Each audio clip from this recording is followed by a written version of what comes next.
रायपुर के पुरानी बस्ती स्थित श्री महामाया देवी मंदिर सत्संग भवन में विप्र सामाजिक संस्था समग्र ब्राह्मण परिषद छत्तीसगढ़ द्वारा प्रदेश स्तरीय सामूहिक उपनयन संस्कार के अंतर्गत 51 ब्राह्मण बटुकों का उपनयन संस्कार कराया गया, जहां पारंपरिक विधि विधान से कार्यक्रम शुरू हुआ। कार्यक्रम में सबसे पहले तिलमाटी मंडप छादन, हरिद्रा लेपन, चीटक, मातृका पूजन हुआ। इसके बाद उपनयन संस्कार के लिए उपस्थित बटुकों का मुंडन करवाया गया।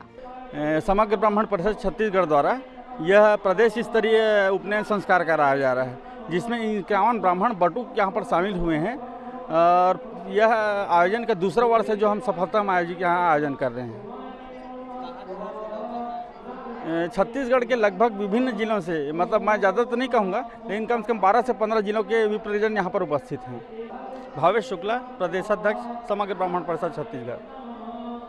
आज हम सभी यहाँ पे समग्र ब्राह्मण परिषद की ओर से यहाँ महामाया मंदिर सत्संग भवन में आज उपनयन संस्कार जो है वो 51 बच्चों का करवाने का जो हमारा प्रण था, आज छत्तीसगढ़ के समग्र ब्राह्मण परिषद के सभी पदाधिकारियों के सहयोग से यह कार्यक्रम यहाँ संचालित हो रहा है।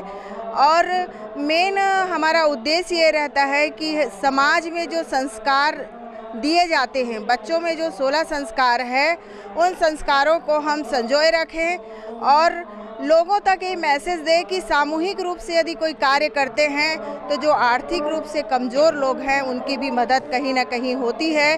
और हमारी मंशा यही रहती है कि हम गरीब बच्चे जो रहते हैं उनका हमारी संगठन जो है वो मदद करती है और उनसे शुल्क लिया भी नहीं जाता है, और जो सक्षम लोग हैं वही शुल्क नॉमिनल शुल्क देके जो यहाँ आज जो उपस्थिति दर्ज हुई है वो पूरे छत्तीसगढ़ के परिवार जो हैं 51 परिवार यहाँ पे उपस्थित हैं और उनका भी भरपूर सहयोग हमारी संगठन को रहा है। और आगे आने वाले समय में हम निर्धन कन्या विवाह और उपनयन संस्कार निरंतर जारी रखेंगे। ये नहीं, कुछ नॉमिनल शुल्क लिया गया है, बाकी जो नहीं दे सकते उनसे शुल्क लिया नहीं। हाँ, मैं डॉक्टर आरती उपाध्याय, समग्र ब्राह्मण परिषद प्रदेश प्रवक्ता।